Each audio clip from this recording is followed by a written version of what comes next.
So this is a dump site in Nairobi called Dandora. It's the largest dump site in East and Central Africa.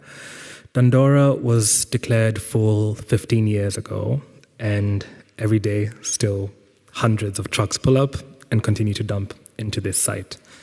In the last quarter, Kenya imported 55,000 tons of secondhand clothing. Because there's been an increase in consumption of fast fashion in the global north, it's meant that the quality and essentially the secondhand clothing that's coming into Africa is secondhand fast fashion clothing.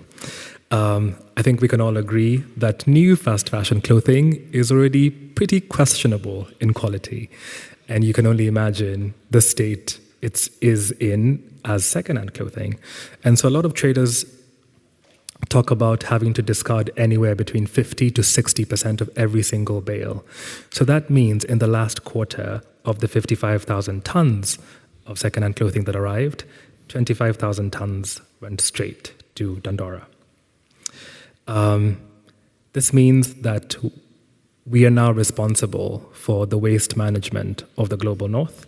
We are dealing and handling and managing textile waste that wasn't generated by us, in addition to our own waste, which we already are not doing a great job at.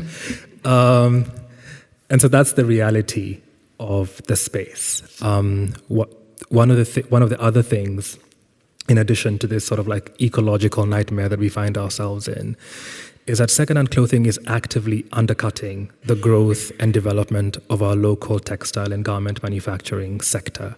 When you go to the secondhand clothing markets, you can find a pair of jeans for £1. Actually, no, less, because now the exchange rate is like the shilling is doing weird things.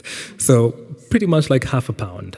And there's absolutely not a single producer or manufacturer who can compete with that price point.